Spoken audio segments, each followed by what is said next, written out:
Hello and welcome to Between the Sheets with me, Tony Gibbons. Today I'm going to be showing you a few different ways that you can use to sort data with Google Sheets. Okay, and here we have a table that I've created that could show, for example, maybe if you had a small team at your disposal or even maybe a large team, you could use to say collect their scores, I'm not sure, or sales, you could do anything and create an average. But say, for example, you wanted to be able to see who had scored the most each week.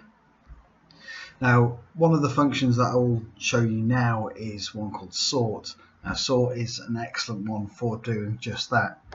So, all sort is, if you click on the cell you require, equals sort. Now, we need to do the range first, so the range for us will be not the headings, just the information we need. Okay, comma.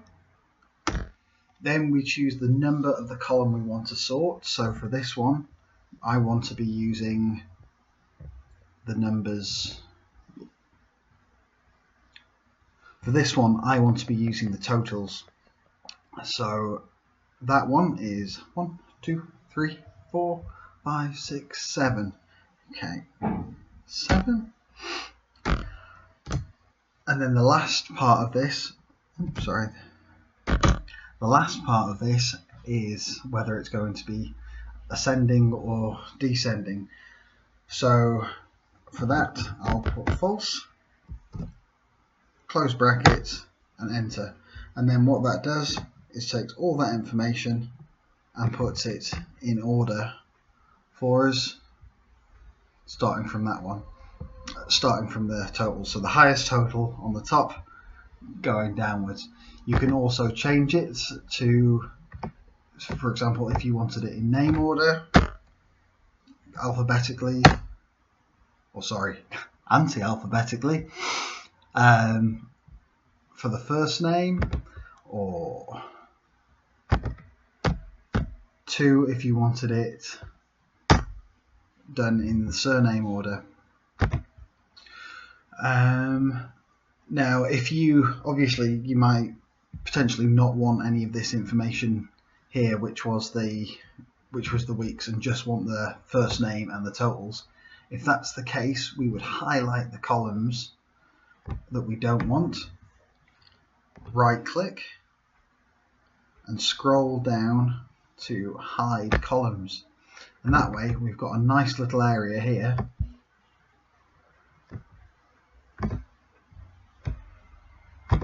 which we can have name, total, and then if people score differently throughout the month, for example, now if Susie got 198 here instead of just 98, that'll put her to 284. Now that should automatically go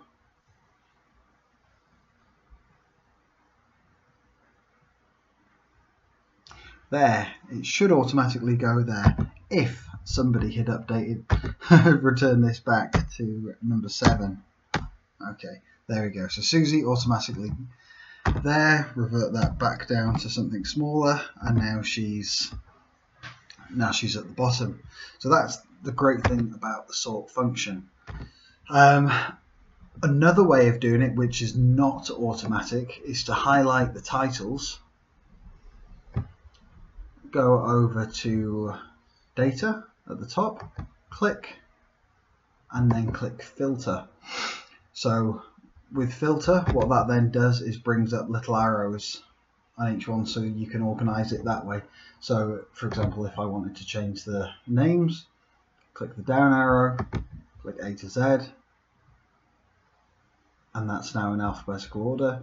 Or if I wanted to do it by score, again, A to Z puts the lowest first, Z to A the highest first. But that's a manual process, so you would have to do that each time.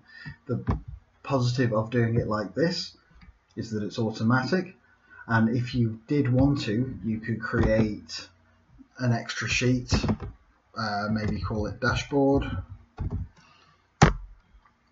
and in that sheet you can then take this. So what we do there is highlight it, Control X, which is cut, go over to dashboard, Control V, and it puts it there for you. So it's now moved from scores to dashboard. So whenever you come on here, I'll just hide this section like we did before. So if you were to open it up and look at the dashboard straight away, you would actually see the high scores or anything like that. People would know, if anyone else was looking at it, they'd know exactly who was winning or who was the best in the team. And also, I suppose the final way that you can do it, which doesn't work very well with if you have headings, but I'll do it anyway just to show you. At each column they have the little arrow just like they do here, and you can do it there. So you'd click on the little arrow, sort sheet A to Z, and it'll do it for you. And as you can see, the big problem there now is that the header has gone down to the bottom, so that does not work for us. I'll just press Control and Z and that will spring it back up.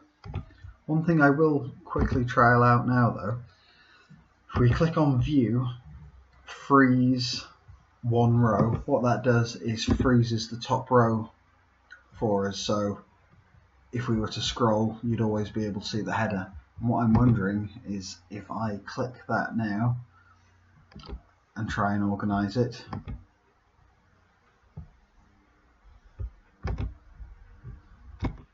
it does it. Right, that's great. So if we freeze the top row, we can then use these top sections, the arrows in the columns, to do it. So I've learned something new. I hope you've learned something new as well. If you have any comments or you know of any other ways to sort out data, then I would love to hear from you. If you found this interesting as well, please subscribe because I'm going to be posting a lot more videos from now on. Thank you very much for your time.